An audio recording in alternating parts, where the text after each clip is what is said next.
Assalamualaikum warahmatullahi wabarakatuh. Alhamdulillah wassalatu wassalamu ala Rasulillah wa ala alihi wa sahbihi ajmain amma ba'd. Ya, jumpa lagi di bedah buku NLP bersama NLP Esensial dan juga saya Idrus Putra. Dan ini pertemuan kedua ya untuk bedah buku Principles of NLP yang ditulis oleh Joseph O'Connor dan juga Ian McDermott. Dan sebelum kita masuk ke pembahasannya, hari ini alhamdulillah kita masuk di pembahasan logical levels ya. Di logical levels ini akan kita bahas dan sebelumnya kita kenalan dulu dengan NLP Essential sebagai self growth community. Jadi akan saya sampaikan dulu visi, misi dan juga program-program yang ada di NLP Essentials. Jadi NLP Essentials ini berdiri sejak tahun 2015 ya, didirikan sama Pak Toto PDY yang awalnya dulu fokusnya ke hanya di sertifikasi NLP aja, dan ketika dilimpahkan ke saya, itu saya ubah formatnya untuk menjadi sebuah komunitas sehingga semakin banyak orang, harapannya ya semakin banyak orang yang bisa belajar dan bereksplorasi dengan gaya yang berbeda gitu. Dan harapannya ini juga menjadi sebuah wadah untuk proses pembelajaran yang berkelanjutan tentang NLP. Karena kebanyakan kalau kita melihat beberapa pelatihan di Indonesia ya, setelah pelatihan gitu, wah hilang. Nah, ini harapannya biar kita bisa terus bertumbuh karena memang di dalam NLP itu ada banyak banget yang belum terbahas ya. Ada banyak hal yang bisa banget untuk dieksplor ya, untuk dikulik bareng-bareng. Dan itulah makanya NLP Essentials hadir untuk menjadi jawaban atas keinginan dari teman-teman semua yang ingin terus mempelajari, mengembangkan, dan mendalami neuro-linguistic programming. Gitu.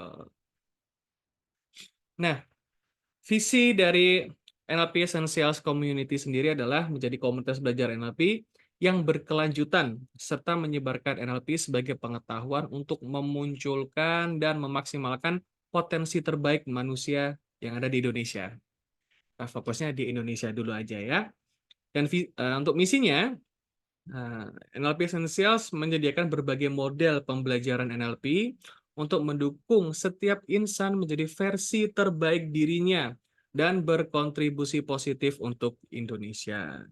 Jadi bukan hanya kalau jargonnya kan be yourself gitu ya. Nah, kita ubah be your best self. Jadilah versi terbaik diri kita dan kita memberikan kontribusi yang positif untuk negara kita. Yang berikutnya adalah menjunjung tinggi dan menghargai perbedaan berpikir dalam norma-norma yang berlaku. Ini the map is not the territory banget lah pokoknya ya. Yang berikutnya adalah menerapkan NLP sebagai kerangka berpikir dan jalan hidup sebagai insan yang bertumbuh. Itu untuk misi dari NLP Essentials. Nah, yang berikutnya, program yang ada di dalam NLP Essentials seperti yang kita lakukan hari ini yaitu adalah bedah buku. Ya, kita mengkaji buku-buku klasik sampai modern. Nah, ini bisa diikuti bebas ya oleh siapapun sebenarnya. Cuma karena memang linknya hanya dibagikan di grup WhatsApp, maka yang bisa bergabung untuk ikut live seperti ini, ya yang sudah bergabung di grup WhatsApp tentunya ya. Kalau yang belum bergabung di grup WhatsApp ya hanya bisa mengikuti rekamannya di YouTube. Apa sih membedakan melihat rekaman dan juga ikut langsung ketika Zoom live seperti ini ya? Karena setelah Zoom live biasanya ada sesi diskusi dari pembahasan buku yang sudah dikulik gitu. Kalau hanya melihat di YouTube, nggak ada tuh, nggak dapet tuh itunya ya. Jadi makanya saya juga ingin mendorong teman-teman untuk senantiasa istiqomah ya hadir di kajian buku NLP ini. Karena insya Allah banyak insight yang bisa kita dapatkan ya. Saya sendiri sebagai yang membacakan, yang menerjemahkan dan juga yang mendefinisikan ya, alhamdulillah juga dapat insight dari buku-buku yang saya baca. Gitu. Dan pertukaran map adalah hal yang sangat menumbuhkan karena apa yang saya baca bisa jadi ditangkap berbeda-beda sama yang mengikuti sesi ini ya. Dan disitulah ada lempar-lemparan ide gitu sehingga bisa ditangkap map-nya akhirnya menjadi lebih berkembang, menjadi lebih luas. Itu bedah buku NLP. Terus yang kedua adalah NLP Essential Stock. Nah, ini adalah kelas sharing juga yang biasanya disampaikan oleh praktisi-praktisi NLP. Nah, bedanya adalah kalau di NLP Essential Stock ini lebih kepada aplikasi NLP ya, dan penerapannya dalam keseharian. Makanya kalau teman-teman punya pengalaman nih tentang dunia NLP, tentang bagaimana menerapkan NLP di berbagai area kehidupan ya, entah itu penjualan, entah itu parenting, entah itu apapun, dan pingin untuk sharing di sesi NLP Essential Stock, boleh banget untuk hubungi admin, untuk hubungi Mas Fuad, atau mungkin boleh juga hubungin saya, nanti bisa kita atur schedule-nya untuk sharing di teman-teman yang ada di komunitas NLP Essentials. Nah, yang berikutnya adalah NLP Essential Class, itu melanjutkan apa yang sudah dilakukan oleh Pak Toto PDY dulu ya. Karena modulnya sudah ada, maka kita lanjutkan sertifikasi NLP Essentials-nya, dan modulnya seperti ini teman-teman. Pak belum tahu ya. Hardcover seperti ini, dan ini kalau kelas NLP Essentials ini bedanya adalah ini lebih ditekankan pada komunikasi persuasi dan coaching, yang artinya orang yang awam sekalipun atau bahkan orang yang sudah pernah belajar NLP itu bakal jadi lebih paham banget tentang bagaimana NLP itu sendiri dan bagaimana ketika diterapkan dalam dunia komunikasi persuasi dan juga coaching. Nah, cuma coachingnya masih yang basic banget ya, karena yang dipakai di kelas ini adalah basic clean language. Nah, buat yang belum belajar clean language, maka ini jadi jembatan yang tepat banget untuk mulai meniti ya, mendalami suatu pendekatan yang juga berkembang dari NLP, yaitu clean language. Nah, setelah itu baru ada kelas pendalaman untuk coaching, yaitu adalah NLP for Coaching Class. Jadi ini adalah aplikasi NLP di bidang coaching yang membedakan NLP coaching yang ada di NLP Essentials dan yang lainnya adalah di NLP for Coaching Class ini itu lebih kental di tools-tools NLP-nya, filosofi-filosofi NLP-nya itu lebih ditekankan dalam kegiatan coaching. Nah, untuk kegiatan NLP Essentials Class dan juga NLP for Coaching Class ini harapannya ya di akhir tahun nanti sudah bisa diselenggarakan. Harapannya gitu. Kalau belum ya nggak apa-apa, tahun depan aja, karena memang fokus saya dan juga teman-teman yang lain untuk saat ini masih fokus untuk membesarkan komunitasnya dulu, lebih untuk menata lagi, menstrukturkan lagi komunitas NLP Essentials ini. Terus yang terakhir adalah NLP, practicing NLP, teman-teman. Loh, hilang. Practicing NLP. Practicing NLP ini adalah kelompok belajar untuk pendalaman ya tentang NLP Essentials Class dan juga NLP for Coaching Class. Nah, jadi ini adalah program-program yang ada di dalam NLP Essentials Community. Nah, setiap event, setiap program yang ada di NLP Essentials Community ini insya Allah nggak hanya dilakukan secara online ya, secara daring, tapi insya Allah nanti juga luring, karena kedepannya nanti kita akan membagi chapter-chapter ya. Nanti ada di Jogja, ada di Jawa Tengah, ada di Tegal, ada di Jakarta, dan wilayah-wilayah Indonesia yang lainnya. Harapannya kita bisa menjadi komunitas NLP yang terbesar artinya ya, dan benar-benar dengan program-program yang terus menumbuhkan. Ya, itu adalah perkenalan singkat tentang NLP Essentials. Baik. Sekarang kita masuk di pembahasan bukunya, teman-teman ya. Kita masuk ke logical levels. Logical levels. Oke. Tadi sempat dibahas juga di grup ya tentang logical levels. Coba terlalu panjang kalau kita menjelaskan yang versi yang utuhnya, teman-teman ya. Tapi tetap kita bahas dulu. Kita bahas juga nanti itu logical levels dari perspektif saya setelah kita baca yang ada di buku dulu ya. Jadi saya juga memberikan sumbangsih ide tentang pemahaman saya terhadap logical levels atau yang saat ini dikenal dengan neurological levels. Memang bukan asli dari NLP, ini adalah sebuah pemodelan yang dilakukan oleh Robert Dilts ya. Sejarah ringkasnya kayak gitu. Nah, jadi ada beberapa level di dalam logical levels ini, makanya dikatakan level ya. Ada beberapa lapisan, ada beberapa layer, yang mana setiap lapisan itu punya fungsinya masing-masing. Ya, ada kalau kalau kalau saya memahami logical levels itu bukan hierarki ya dari bawah ke atas atau atas ke bawah atau yang sifatnya hierarki gitu, tapi level yang atas dari sebuah logical levels itu menaungi yang bawahnya gitu. Jadi makanya logical levels ini fungsinya banyak banget kalau semisal digunakan untuk personal change ya, untuk mengubah diri itu bisa banget. Misal teman-teman yang berprofesi sebagai hipnoterapi, sebagai seorang coach itu bagus banget kalau menggunakan logical levels ini sebagai acuan ya pada area mana kita perlu memfasilitasi perubahan klien. Karena bukan hanya di area-area itu aja kita bisa memfasilitasi perubahan klien dan dengan apa yang disampaikan oleh klien dari statement ya, dari pernyataan yang disampaikan itu kita bisa mengidentifikasi di area mana orang tersebut mengalami problem gitu.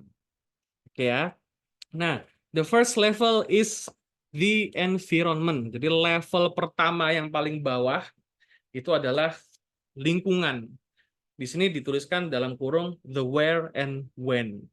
Maksudnya adalah ini adalah where and when, di mana dan kapan. Itu adalah sebuah pertanyaan yang dipakai untuk menggali environment-nya ya, lingkungan. Nah, di sini si penulis mengatakan kalau Anda pernah mendengar orang mengatakan right place at the right time. Nah, ini adalah sebuah jargon ya. Kalau kita itu membahas tentang logical level, tepatnya di area environment gitu. Mungkin di awal ini penjelasannya kurang begitu detail atau mungkin kurang bisa dipahami, nggak apa-apa teman-teman. Karena memang di sini penjelasannya itu ringkas banget, makanya saya perlu urun ide dari pemahaman saya tentang logical levels ini. Karena singkat-singkat banget. Nah, di sini jelasin juga, dia kasih contoh ya. For example, ketika kita itu ingin mendatangi kelas malam tentang Chinese art, gitu. Maka kita berharap kita bertemu dengan orang-orang yang memiliki minat yang sama, gitu. Jadi kalau kita berada pada lingkungan yang tepat, ya kita akan bertemu dengan orang-orang yang sefrekuensi. Nah, katakanlah gitu. Oh ya, sedikit, mumpung saya ingat, saya pernah mengkaji tentang neurological level ini atau logical levels ini dalam konteksnya itu untuk hijrah. Wah. Jadi proses untuk memperbaiki diri lah ya. Jadi pertama di level environment, lingkungan ya, kita perlu menentukan kira-kira di lingkungan seperti apa sih yang mendukung saya. Ya, lingkungan yang seperti apa, di mana, gitu, dan kapan, itu adalah pertanyaan yang bisa dipakai untuk menjelaskan ya, membantu kita untuk bisa lebih clear dalam menentukan lingkungan seperti apa yang saya butuhkan dalam mencapai suatu perubahan. Nah, di sini si penulis mengatakan bahwa logical levels ini sangat useful, very useful untuk berpikir ya, untuk berpikir dan juga untuk building report dan juga personal change gitu. Ini keren banget sih memang. Cuma ya ini penjelasannya nggak begitu jelas yang dituliskan di buku ini. Jadi itu di level pertama ya, environment. Kalau kita menghadapi orang-orang yang punya problem, ya kita juga perlu melihat apakah dengan mengentaskan iya dari lingkungan tersebut itu bisa membantu proses perubahannya. Nah, itu adalah sebuah pertanyaan yang bisa kita ajukan juga ketika kita memfasilitasi baik diri sendiri ataupun orang lain ketika menggunakan logical levels ini untuk proses perubahan. Terus level yang berikutnya, yang di atasnya, the second level is behavior atau the what. This is the level of our specific conscious action. Ini adalah level di mana kita itu menyadari tindakan kita, teman-teman ya. Apa yang kita lakukan. Jadi ini tentang what, apa yang kita lakukan. Apa yang kita lakukan. Perilaku kita, behavior kita. Nah, ketika kalau misalnya kita pakainya dalam konteks perubahan tadi itu ya. Ketika environment atau lingkungannya itu udah diubah, ya. Terus misal nih saya berkumpul dengan orang-orang yang soleh gitu ya, yang setiap hari itu datang ke kajian gitu kan. Nah, maka setelah saya berada di tempat seperti itu, maka perilaku saya pun juga akan mengikuti, karena saya juga mengamati ya, apa sih yang mereka lakukan? Oh, mereka kalau datang ke masjid itu pakai pakaian yang lebih bagus, yang lebih rapi gitu. Walaupun di awal mungkin belum tahu juga kenapa sih masuk masjid itu harus rapi ya, harus bersih, harus wangi gitu kan. Ternyata memang ada dalil-dalilnya di sana. Nah, sehingga dengan pengamatan tersebut, akhirnya perilakunya juga ikut berubah. Begitu juga kalau kita menggunakan kepada orang lain ya, di saat lingkungannya udah dirubah, kira-kira perilaku apa yang dia butuhkan untuk mendukung proses perubahannya.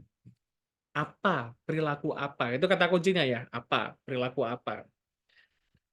Nah, ada kalimat yang menarik ya dari buku ini yang ditulis oleh si penulis, what we do is not random. Apa yang kita lakukan tuh nggak acak.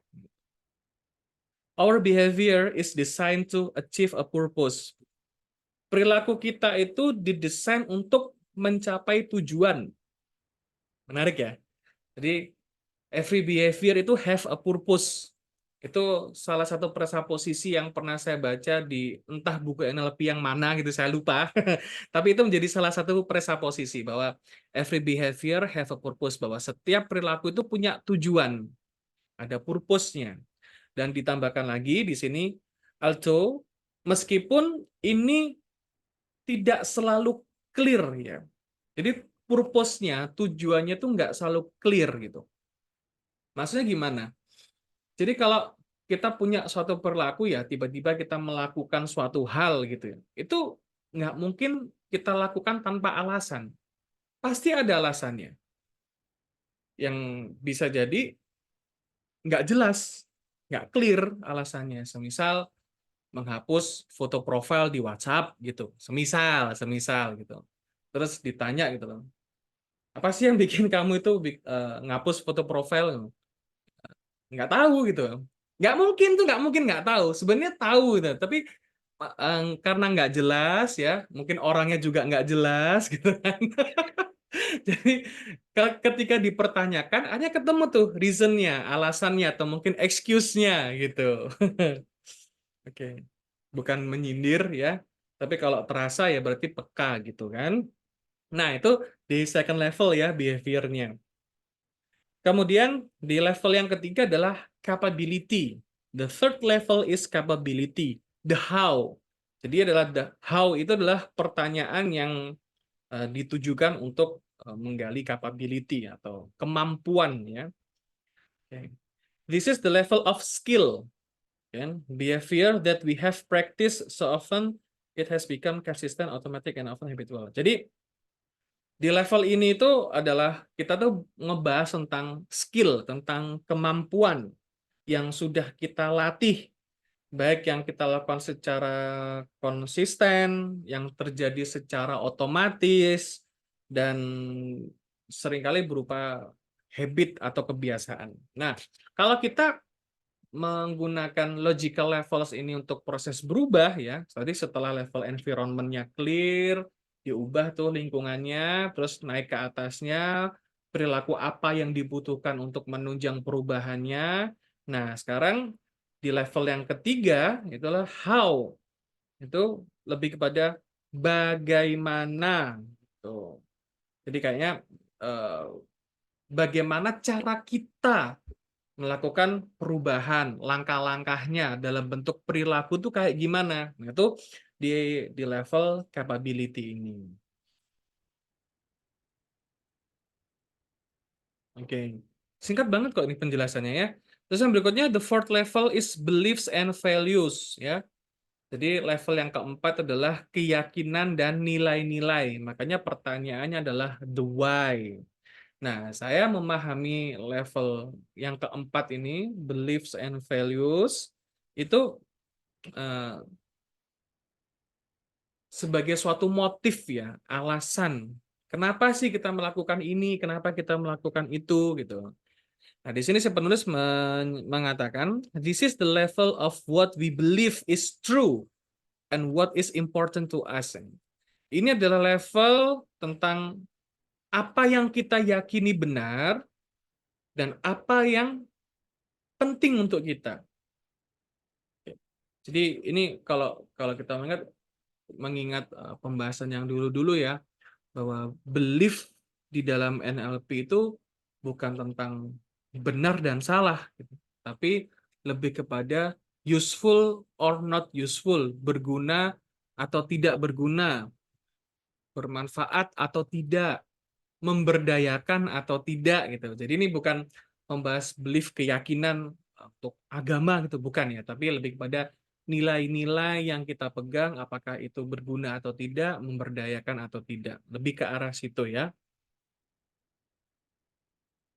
Nah, belief and value inilah yang mendirect, yang mengarahkan kehidupan kita. Jadi kalau kalau saya memahami gini bahwa the why belief and values ini kan sebagai drivernya kita juga ketika kita tuh melakukan sesuatu hal. Ketika beliefs and values atas suatu perubahan itu belum kita temukan, ya ini menjadi alasan kenapa kita waktu melakukan proses perubahan itu berhenti di tengah jalan. Karena bisa jadi nilai-nilai yang dipegang itu core belief-nya, core values-nya itu masih belum kuat gitu teman-teman ya. Jadi yang perlu kita lakukan untuk proses perubahan ketika menggunakan logical level di area ini untuk eh, membantu proses perubahan diri ataupun orang lain dengan menemukan why-nya, kira-kira semisal ya, keyakinan apa saja sih yang menghambat, keyakinan apa saja yang dibutuhkan untuk proses perubahan, itu dibedah semua di situ ya. If you don't value it, you will never be motivated enough to acquire it. Kalau kalau kita tuh ini terjemahan bebasnya gini ya. Kalau kita tuh nggak punya nilai-nilai, kalau kita tuh nggak punya penilaian, maka kita tuh nggak akan bisa cukup untuk bisa termotivasi lah. Ini seperti yang saya sampaikan tadi teman-teman, bahwa the why atau belief and values ini adalah sebuah area dalam diri manusia itu yang tujuannya itu lebih ke arah keyakinan yang memberdayakan dan tidak memberdayakan, termasuk juga hal yang bisa memotivasi dan yang mendemotivasi. Nah, itu ketemunya di sini, di area ini. Jadi menarik ketika kita membahas suatu perubahan diri mengacu kepada logical levels. Jadi logical levels ini seringkali memang saya pakai sebagai acuan ya, pada area mana seorang klien saya itu atau mungkin coach saya itu sedang bermasalah. Nanti saya kasih tips sedikit ya. Kita masuk ke level yang kelima. The fifth level is identity. The who, siapa, ya. Have you heard someone say something like, apakah Anda pernah mendengar seseorang mengatakan, I am just not that kind of person. Aku tuh bukan orang yang kayak gitu. Aku tuh nggak suka diginiin. Nah, I am just not that kind of person. Aku tuh bukan orang yang kayak gitu. Itu menunjukkan sebuah statement identity ya. That is an identity statement. Jadi ketika orang mengatakan aku tuh, nah itu adalah sebuah identitas dirinya. Aku tuh seorang trainer. Oh, itu identity. Aku itu seorang coach gitu. Aku seorang praktisi NLP. Itu adalah sebuah statement yang mencerminkan dari identitinya atau identitas dirinya. Nah, identity is your sense of yourself. Identitas adalah sense sense apa ya? Ya perasaan ya. Bagaimana kita merasakan diri kita. Your core beliefs and values gitu. Inti dari keyakinan dan juga nilai-nilai that define yang membentuk, yang menunjukkan siapa diri kita dan apa misi dalam hidup kita. Jadi kalau bahasa itu terjemahan bebas saya ya. Jadi kalau bahasa Inggrisnya gini. Identity is your sense of yourself, your core beliefs and values that define who you are and your mission in life. Nah, jadi terjemahan bebasnya tuh gitu tadi. Jadi identitas itu adalah identity adalah sense of yourself, bagaimana kita tuh merasakan diri kita ya, nilai-nilai inti dari dan keyakinan yang ada pada diri kita yang yang menunjukkan siapa diri kita dan apa misi dalam hidup kita. Your identity is very resilient, although you can build, develop, and change it. Jadi identitas kita tuh sangat resilient ya. Resilient tuh apa? Tangguh gitu ya. Tangguh. Meskipun bisa dibangun, although you can build, develop, and change it gitu. Jadi ini bisa dirubah. Terus finally, the sixth level is the spiritual level. Nah, ini spiritual level yang terakhir adalah level spiritual. This is your connection to others. Ini adalah sebuah koneksi to others ya. That which is more than your identity. Jadi yang lebih gede, yang lebih tinggi dibandingkan identitas kita tadi. Nah, ini bisa jadi di level spiritual ini ya koneksi kita tuh dengan Allah, dengan Tuhan, dengan the universe gitu. Kalau sini disebutnya universe ya, alam semesta gitu ya. Jadi itu adalah di spiritual levelnya. Jadi ada 1, 2, 3. Yang pertama adalah lingkungan, environment. Yang kedua adalah behavior. Yang ketiga adalah capability atau kemampuan. Yang keempat adalah belief and values. Yang kelima adalah identity atau identitas. Yang keenam adalah spiritual. Jadi kalau kita ngebahas logical levels, ini fungsinya tuh banyak banget ya, bisa dipakai untuk modeling. Kalau kita mau menduplikasi kehebatan orang lain gitu kan, kita bisa pakai neurological level tuh sebagai filternya, itu bisa dipakai. Terus untuk memfasilitasi proses perubahan diri maupun orang lain, itu juga bisa pakai logical level gitu.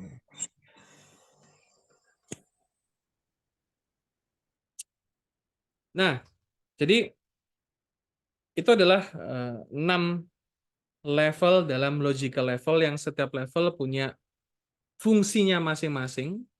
Nah, tugas kita sebagai seorang praktisi NLP ya, contoh semisal nih, kita pakai logical levels ini sebagai alat untuk mengubah diri kita dalam proses belajar gitu kan.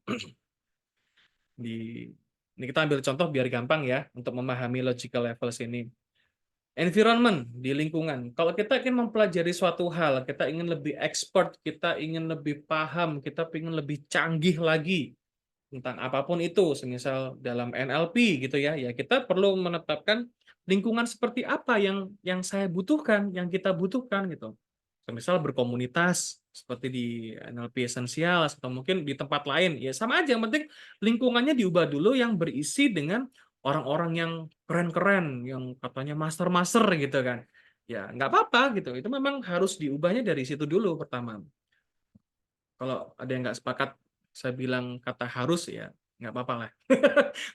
Katanya orang yang nggak boleh bilang harus, kayak kata siapa lah, boleh aja gitu. Kata tapi pun juga boleh dipakai ya. Karena semua tuh selalu on purpose, teman-teman. Jadi environment-nya, lingkungannya diubah dulu. Terus yang keduanya, dengan kita bergabung dalam suatu lingkungan yang baru, lingkungan belajar yang baru, kan kita mengamati juga tuh perilaku orang-orang. Semisal nih, ya kita bedah aja sih yang terjadi di NLP Essentials Community ya, ya di grup WhatsApp gitu kan. Perilaku orangnya kan unik-unik gitu ya. Ada ada macam-macam gitu. Ada yang silent reader gitu kan. Ada yang vokal banget, ada yang frontal gitu kan. Macam-macam gitu. Itu adalah perilaku perilaku-perilaku yang dapat kita tangkap gitu loh. Oh, ternyata kalau orang belajar NLP itu jadinya kayak gini gitu kan. Sing it gitu juga. Terus, macam-macam ya behavior-nya, perilakunya. Jadi, biasanya kan kita bisa memilah dan memilih ya tentang perilaku apa sih yang cocok gitu untuk diadopsi ke kita gitu, yang bisa kita pakai untuk menunjang proses pertumbuhan diri dalam rangka, mempelajari NLP dengan bergabung di suatu komunitas gitu ya. Terus yang berikutnya adalah capability. Nah, kemampuan apa yang perlu saya miliki? Ya, bagaimana persisnya saya, mengasah kemampuan saya tadi ini, biar saya tuh bisa semisal bisa mengimbangi diskusinya gitu kan. Itu dilatih tuh, oh saya perlu, menyusun kata-kata yang tepat, nah, sebagai proses berlatih aja gitu, chatting gitu. Capability-nya, oh saya perlu baca banyak referensi lagi, saya perlu melihat banyak video-video lagi tentang NLP sehingga kalau diajak diskusi itu nyambung, nah, bisa ikutan nimbrung. Nah itu kan penting banget ya. Jadi kita menggali diri kita sendiri dengan menggunakan logical level ini dalam kegiatan belajar. Terus di level yang berikutnya, belief and values gitu. Nah, kalau semisal ada old belief ya, keyakinan yang lama, yang sudah usang, yang mungkin udah nggak bermanfaat untuk dipakai di masa yang sekarang ini.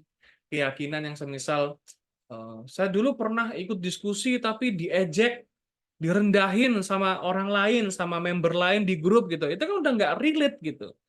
Karena kalau kita mengamati yang terjadi saat ini pun bisa jadi nggak sama dengan kejadian yang dulu. Jadi apa pentingnya mempertahankan keyakinan yang lama ini?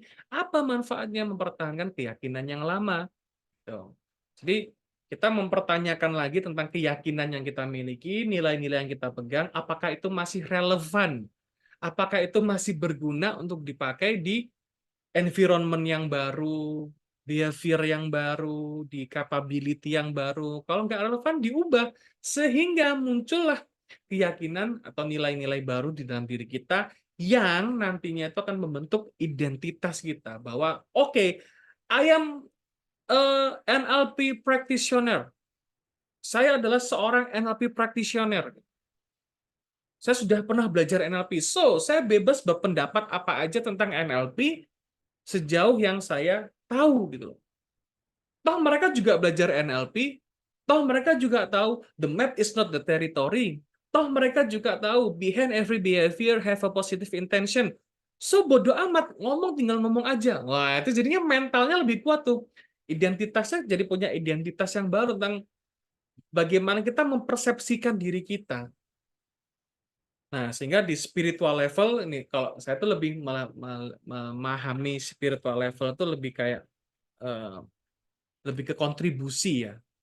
Jadi semisal, oke, saya tuh diciptakan Allah sebagai makhluk, gitu kan, yang mengikuti ajaran Rasulnya, yang mana Rasulullah pernah mengatakan khairun nas anfa'uhum linnas gitu, bahwa saya perlu menjadi pribadi yang terus berbagi manfaat gitu kan. Nah, itu akan terus eh, membuat bertumbuh jadinya gitu. Jadi kita tuh membedah diri kita dengan menggunakan logical levels ini. Ya, dari environment, dari behavior, capability, dan seterusnya sampai level spiritual. Sehingga kita benar-benar mengalami suatu perubahan yang holistik kalau menurut saya. Dalam diri itu holistik itu. Di semua level itu terjadi perubahan. Nah, lalu tips ya.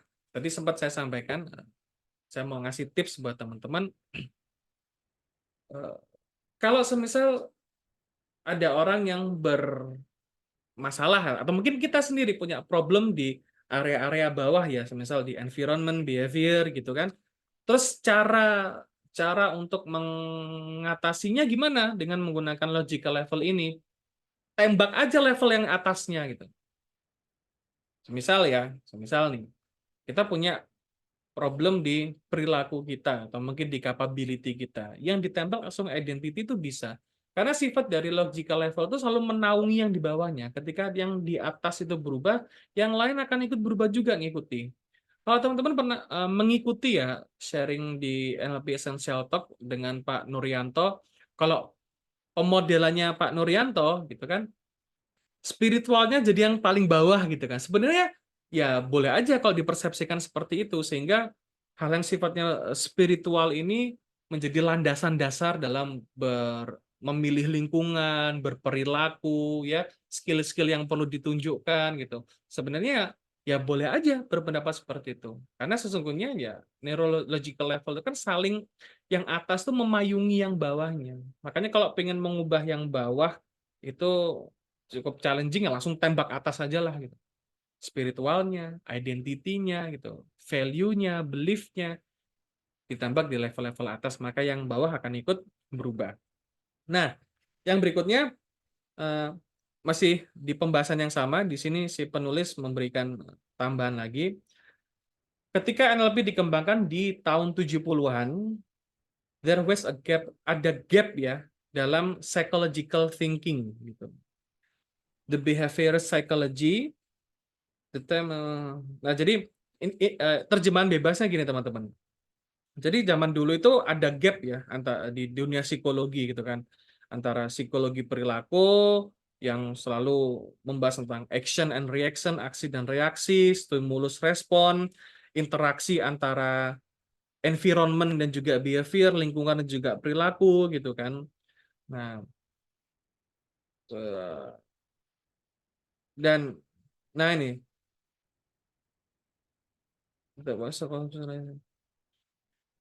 nah, menariknya NLP ini eh, mengambil langkah ya, mengambil langkah untuk mengambil langkah untuk kayak semacam jadi pembeda gitu ya, bahwa NLP itu lebih ke mengisi kekosongan how to-nya, itu di capability levelnya. Jadi kalau di psikologi yang kuno itu lebih fokus kepada environment dan behavior. Nah, NLP itu menjembatani di level capability-nya.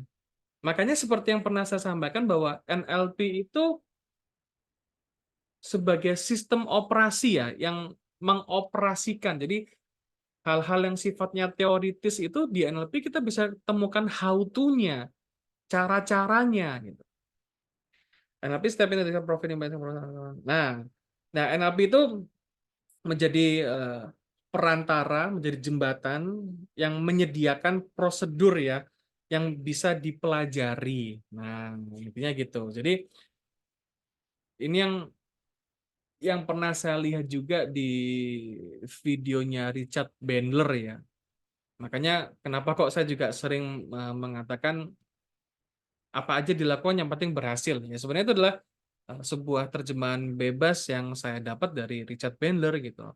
Karena Richard Bandler selalu memikir apa yang bisa menghasilkan, apa yang bisa menghasilkan. Sementara psikologis kayak di Sigmund Freud gitu kan lebih kayak ke why gitu kan, yang jadinya panjang gitu ya. Nah, Richard Bandler mengambil jalan pintasnya, mengambil shortcutnya, yaitu adalah di how to-nya.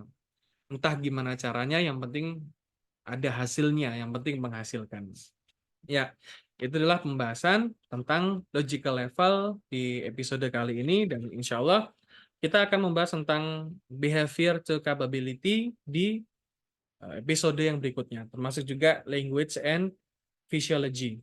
Oke, jadi ini yang bisa kita bahas. Terima kasih untuk waktunya teman-teman. Insya Allah kita ketemu lagi di lain kesempatan. Wassalamualaikum warahmatullahi wabarakatuh.